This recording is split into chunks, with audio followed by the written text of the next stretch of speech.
Título: extracto del libro Aprendiendo a vivir libre o Aprendiendo a no depender.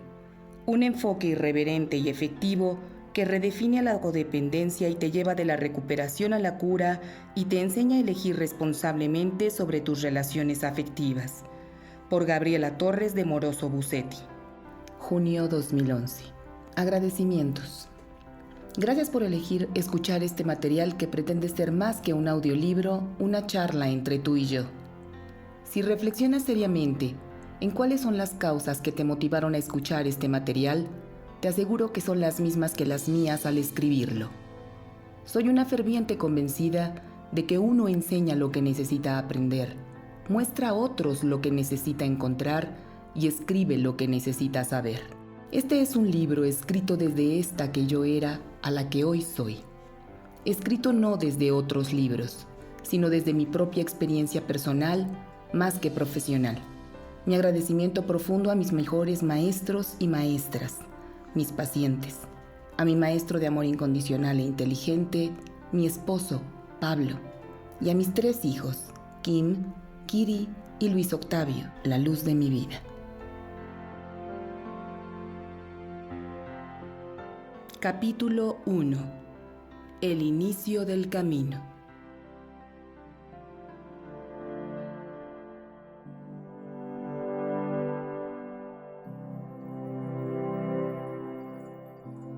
Hay 2 tipos de educación, la que te enseña a ganarte la vida y la que te enseña a vivir.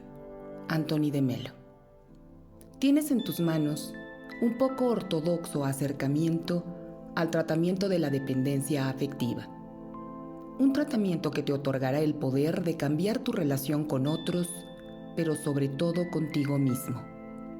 Un concepto revolucionario que elevará el coeficiente emocional de quien lo lea, de quien lo escuche en este caso.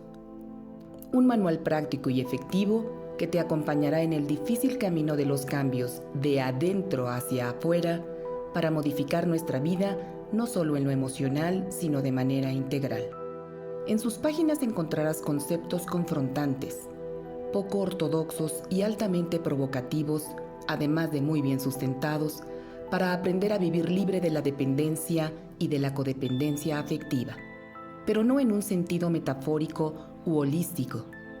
Te darás cuenta de que cerrar los ojos y visualizar no lo es todo, porque ponerlo claro en tu mente es apenas el primer paso de este camino, y que poner las cosas solo en tu cabeza no le cambia la vida a nadie, porque para hacer los sueños realidad hay que despertar y sembrar, cuidar, regar, desmalezar y comprometerse con lo que se desea cosechar.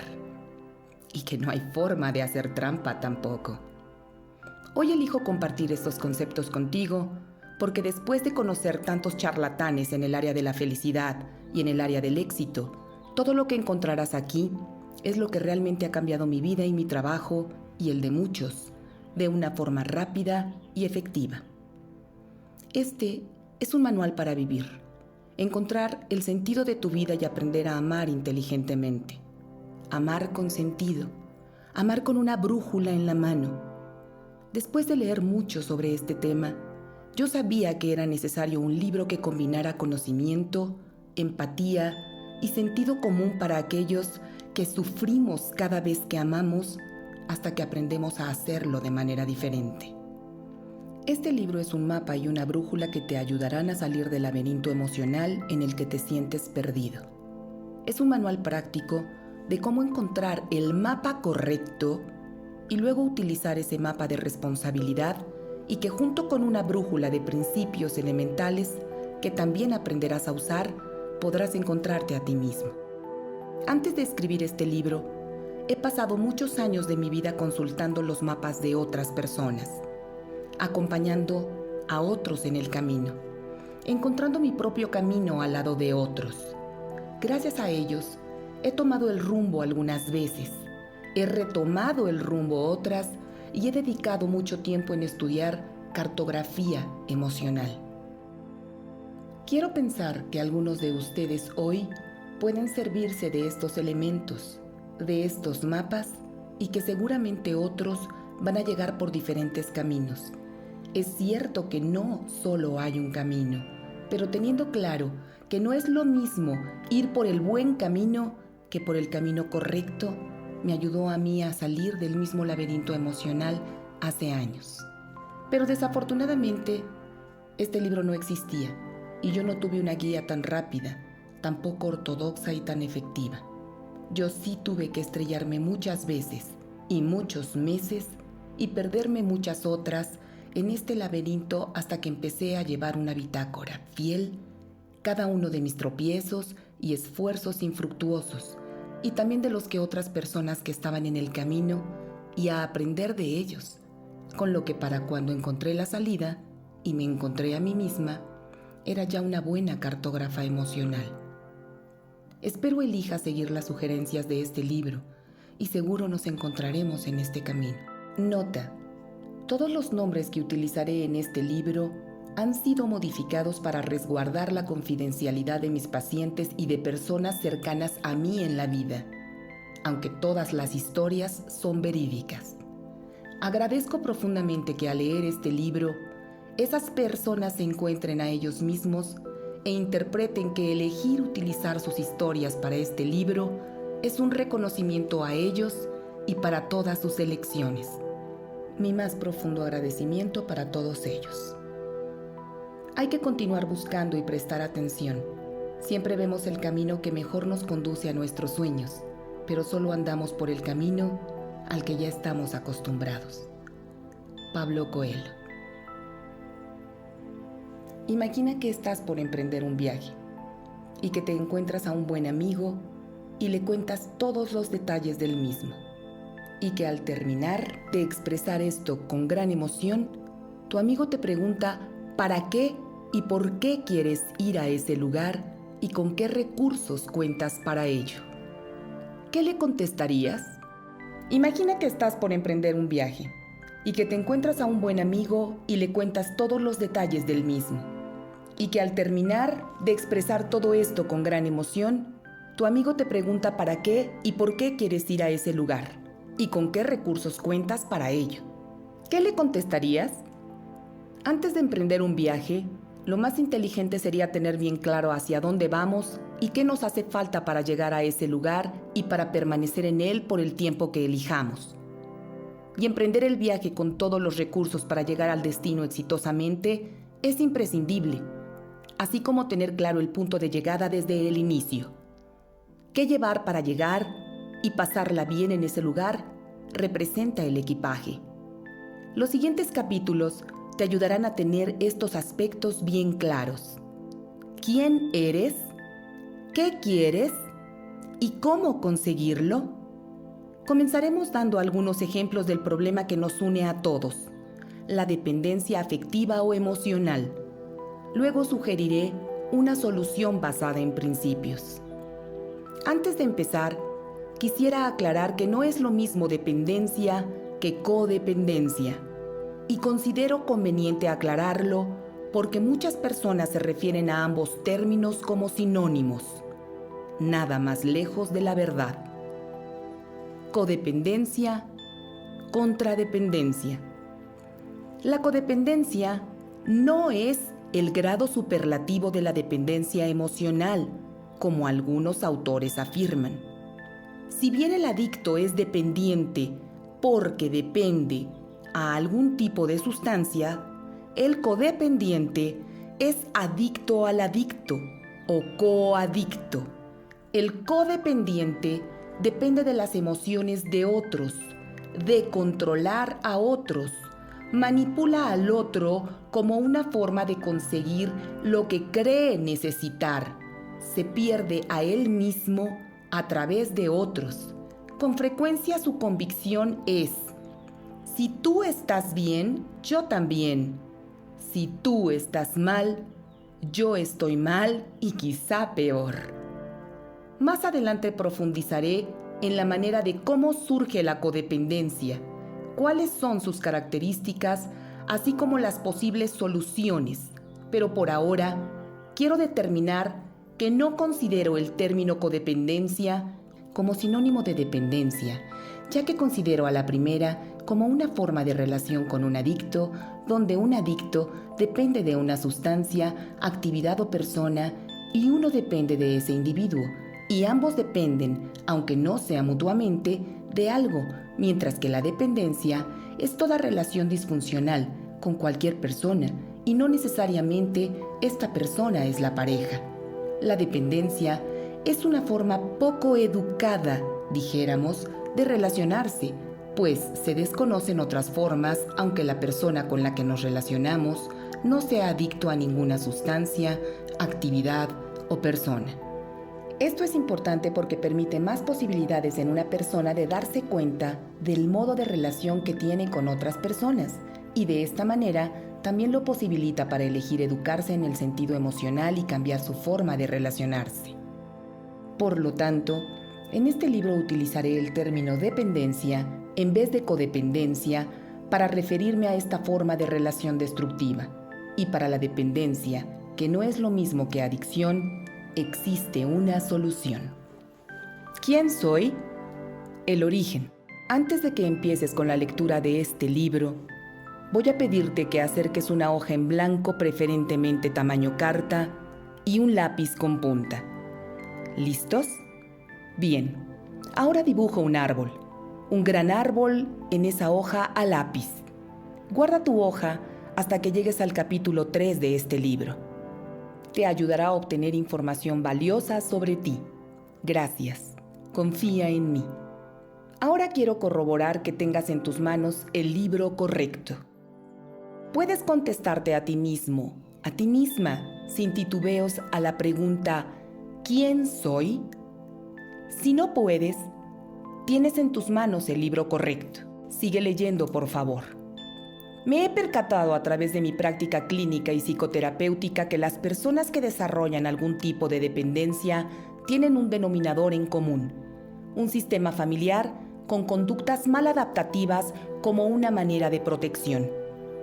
Estos son algunos de los denominadores comunes que predisponen a desarrollar una personalidad dependiente. Dentro de estas actitudes maladaptativas están la sobreprotección, la cual crea una falsa responsabilidad por la seguridad de los demás, llevando así a la persona sobreprotectora a realizar acciones por otros, como mentir, negar, proveer, aun cuando no se tenga edad para esto. La necesidad de control y el ejercicio de la manipulación es la segunda de estas actitudes maladaptativas, porque controlar a otros crea la falsa ilusión de que puedo lograr cambios en la persona de mi interés. Las personas controladoras ejercen control y por tanto manipulan de diferentes maneras a otros, como puede ser a través del silencio, corrigiendo, compitiendo, retando, etc. La necesidad de rescatar, es decir, la necesidad de resolver los problemas de los demás, aun cuando las personas no tengan nada que ver con las circunstancias o el problema en sí, es la tercera de estas características. La pérdida de contacto con uno mismo, y es aquí donde se renuncia a las propias necesidades, y no se distingue hasta dónde y hasta cuándo le corresponde a la persona actuar con otro. Son las personas que dicen sí a todo y no pueden decir no, o aquellas que hacen cosas muy a su pesar de su necesidad o deseo. Baja autoestima, ya que por temor al rechazo o al abandono, el individuo está dispuesto a hacer o dejar de hacer cosas para agradar a otros y que no le abandonen. Otra de las actitudes maladaptativas de la codependencia es que no hay reglas definidas en la familia y no ponen límites y permiten en sus vidas gente intrusiva que les invada. Aguantan todo, aunque el precio sea elevado. Valores inexistentes, principios no existentes, secretos y mala comunicación, algún miembro de la familia adicto, abandono físico o emocional de alguno de los padres, divorcio, abuso físico, psicológico o sexual en la infancia. Como puede observarse, el origen de la codependencia no es uno solo. Es justo considerar al sistema familiar como un sistema integrado por varias poleas de diferentes tamaños, todos circundados por una banda, en el cual, si uno de sus miembros, una polea, comienza a responsabilizarse de la forma de actuar de él mismo, o sea, a modificar su diámetro, es muy probable que se genere un cambio real y genuino en la dinámica familiar, es decir, en la forma en la que la banda gira. Cierto que nadie puede hacer que el otro cambie. Sin embargo, si uno de los miembros en una familia cambia, la dinámica de la relación familiar cambia. Tú no puedes hacer que nadie cambie. El límite de tus cambios siempre es tu piel, y es importante que lo sepas porque particularmente los codependientes creemos tener la capacidad de cambiar a otros. Desde niña me dijeron que si yo era buena, mi mamá me iba a querer, que si yo sacaba dieces, mi papá me iba a querer. Luego entonces he crecido con la idea de que mi conducta puede cambiar a otros. Ese es un mal mapa, y un mal mapa siempre me conduce al lugar incorrecto. Luego entonces, la persona que se ha instruido a nivel emocional tiene un mapa que indica: yo soy responsable de mis pensamientos, de mis sentimientos y de mis acciones. Mientras que la persona no educada emocionalmente tiene un mapa bien diferente. En él se lee claramente: soy responsable de tus pensamientos, de tus sentimientos y de tus acciones. Y tú, o sea, el otro, eres responsable de mis pensamientos, de mis sentimientos y de mis acciones. Y como podemos suponer, el mapa incorrecto nos conduce siempre al lugar incorrecto. Por eso es tan importante tener el mapa correcto en el equipaje antes de empezar el viaje. Pero, ¿por qué nos relacionamos así? No hay un ser tan dependiente como el ser humano. Somos la especie más dependiente y vulnerable de toda la creación. La naturaleza tan sabia sabía que si no dotaba al género humano con una gran necesidad de ayudar a otros, no sobreviviríamos. Para quienes somos madres, no es nuevo el darnos cuenta de que no es fácil renunciar a ejercer brillantes carreras profesionales a cambio de limpiar mocos y hacer papillas para bebés berrinchudos y llorones. La naturaleza ha dotado a las hembras y a algunos machos de nuestra especie de un impulso que incluso nos lleva a pasar por nosotras mismas por ayudar al desvalido, a quien nos necesita, a nuestros bebés. Pero es justo ese mecanismo filogenéticamente compensatorio por el cual el problema empieza un poco después. Sí, cuando nuestras madres o padres no pueden llevarnos de esa dependencia extrema a la etapa de depender de nosotros mismos, cuando no son capaces de enseñarnos a autodepender, término utilizado por primera vez en este tema por el maestro Jorge Bucay en su extraordinario libro El camino de la autodependencia, es ahí cuando tenemos el problema, cuando empieza nuestra codependencia. ¿Por qué? Simplemente porque nuestros padres no saben cómo autodepender, porque la gente solo puede dar lo que tiene y nuestros padres tampoco fueron enseñados por nuestros abuelos. Y a los padres de esta generación esto nos preocupa mucho. Pero, ¿cómo enseñar a nuestros hijos lo que nosotros no sabemos? Bien, vamos a verlo. Saber no es hacer. El principio de la educación es predicar con el ejemplo. Turgot. Los padres no pueden enseñarnos lo que no han aprendido, y aunque hoy exista mucha información al respecto en tantos libros de psicología, puericultura y autoayuda, como lo digo en mis talleres terapéuticos, saber no es hacer. Y no muy lejos de esto, los hijos aprendemos el 10% de lo que dicen y el 90% de lo que hacen nuestros padres. Así que en muchas ocasiones, aunque los padres hayamos leído y nos hayamos instruido mucho en cualquier tema, si no hacemos, pues aunque sepamos. Si a esto agregamos que las influencias sociales y los recursos tecnológicos, aunque sea paradójico, incrementan enormemente los obstáculos de comunicación y contacto real con nuestros hijos, y que lo que nosotros aprendimos de nuestros padres, excepto valores basados en principios, pareciera que todo lo que sabemos es obsoleto para nuestros hijos el día de hoy, y nos encontramos con la respuesta de que quizá no hemos caminado con el mapa correcto y que aunque un pequeño porcentaje de nosotros sí lo hayamos tenido, sabemos, pero no hacemos. En la actualidad, si los padres queremos hijos con el equipaje, el mapa correcto y la brújula en la mano, es necesario admitir humildemente que aún con todo lo que sabemos, aún con todos nuestros títulos nobiliarios académicos, no ha sido suficiente, pues el mejor sermón es un buen ejemplo y tenemos la obligación de facultarnos y aprender algunos hasta los 30 y otros menos afortunados como yo, hasta cerca de los 40 años, lo que nuestros padres no pudieron enseñarnos para empezar a hacer y transmitir este ejemplo haciendo a nuestros hijos. Porque el mejor sermón, insisto, siempre es un buen ejemplo. Pero ¿por qué educarnos o facultarnos a nivel emocional? En la Edad Media no existía la educación formal. La educación, que básicamente consistía en leer y escribir, estaba destinada prácticamente a los monjes. Los únicos instruidos, educados o facultados en la sociedad medieval eran estos últimos.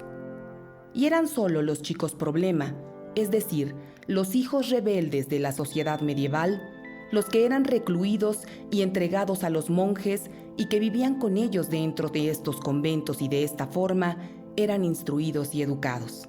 Paradójicamente, solo los que eran considerados chicos rebeldes eran educados intelectualmente. Solo ellos leían y escribían, conocían la historia y las ciencias. Estos jóvenes elevaban su coeficiente intelectual gracias a su rebeldía. Pero por fortuna en nuestra época, ya todos los chicos, sean rebeldes o no, son instruidos intelectualmente. Todos leen, escriben, conocen historia y ciencias desde bien pequeños. Esto gracias a que desde el medioevo, las personas sensibles empezaron a darse cuenta de la gran ventaja que era para cualquier persona educarse académicamente.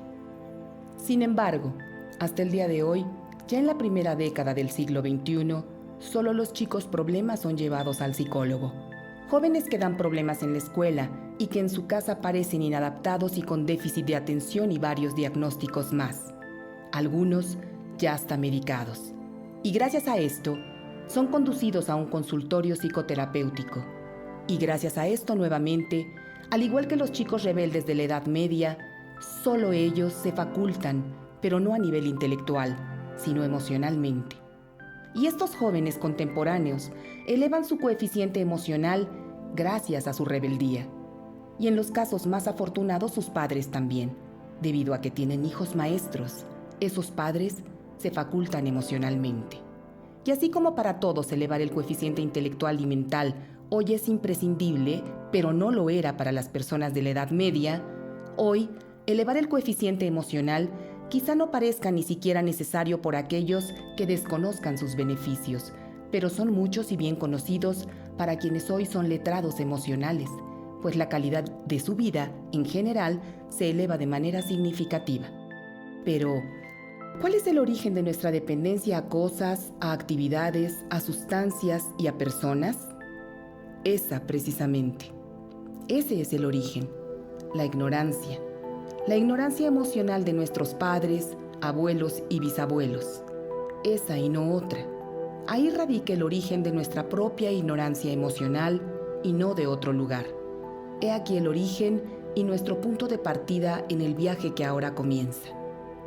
Para que nunca te identifiques con las frases que siguen y nunca contestes afirmativamente, como lo hacen las personas no instruidas o educadas emocionalmente, a estas preguntas. Siento que si no me ama como yo a él o a ella, es que él o ella me ama, solo que no sabe cómo hacérmelo sentir. Es que si lo dejo, es que si la dejo, realmente me siento peor. ¿Crees y sientes que eres responsable por otras personas, por sus sentimientos, pensamientos, acciones, decisiones, deseos, necesidades, bienestar o malestar, incluso por lo que les ocurra en el futuro? Contéstate. ¿Te sientes instintivamente impulsado a ayudar a otras personas, a resolver sus problemas, aun cuando ellos no te hayan pedido ayuda? ¿Te encuentras a ti mismo diciendo sí, cuando en realidad querías decir no? Haciendo cosas que realmente no querías hacer, haciendo más de lo que se consideraría una repartición justa del trabajo, o haciendo cosas para otras personas que ellos pueden hacer por ellos mismos, y entonces te sientes resentido y victimizado. Te sientes aburrido, vacío y sin valor si no existe una crisis en tu vida, un problema que resolver o alguien a quien ayudar. ¿Crees que alguien es responsable de cuidarte y de hacerte feliz? ¿Te sientes culpable por lo que piensas o sientes y lo niegas? ¿Te preocupas por una persona hasta el punto donde pierdes sueño y no puedes relajarte y disfrutar de tu vida? ¿Piensas acerca de otra persona y sus problemas más de 3 veces al día? ¿Estás tan preocupado por alguien que te has deprimido o enfermado físicamente? ¿Crees que no puedes ser feliz hasta que otra persona, padre, hijo, amigo, amante o pareja, cambie su conducta? ¿Estás esperando que otra persona cambie para poder ser feliz? ¿Dejas o modificas tu rutina abruptamente y dejas de vivir tu vida porque estás muy molesto con alguien? ¿Tratas de controlar los eventos y a las personas a través de retirarles el afecto, producir en ellos sentimientos de culpa, amenazar, dar consejos no solicitados, ejercer manipulación o dominación? ¿Te sientes confundido, desamparado? ¿Algunas veces piensas que te volverás loco a causa de la forma que te has involucrado en la vida de otra persona? ¿Permites que alguien abuse físicamente, emocionalmente? ¿Sientes que tienes que ponerte furioso y gritar para que te escuchen? ¿Buscas la aprobación de otras personas? ¿Tratas de probar que eres suficientemente bueno para otras personas, pero te olvidas de preguntarte si esas personas son suficientemente buenas para ti? ¿Te sientes atrapado en las relaciones en algunas ocasiones? ¿Culpas a otras personas de las circunstancias de tu vida? ¿Usualmente no dices lo que sientes? ¿Pides lo que necesitas de manera indirecta o muchas veces no hablas de eso para no molestar a otros? ¿Estás tolerando conductas que has dicho que nunca tolerarías? ¿Alguien te ha herido tan profundamente que has estado pensando en hacer cosas para castigar y vengarte de esa persona? ¿Está la ira de alguien controlando tus acciones? Por ejemplo, ¿inviertes mucho tiempo y energía pensando y escogiendo la conducta que será la que menos provocará la ira de esa persona? ¿Tienes sexo con alguien aunque no lo quieras tener? ¿Te sientes estancado, atrapado y desesperanzado, pero te dices a ti mismo que tu problema no es tan serio como para necesitar ayuda? ¿Ha hecho el problema de otra persona que tú te separes y te alejes de las cosas, acciones o las personas que tú disfrutas? ¿Has pensado en el suicidio o has deseado la muerte como un escape a una relación intolerable? Si respondiste a más de 5 o más preguntas positivamente, este libro puede ser de mucha ayuda para ti. Sigue leyendo, por favor.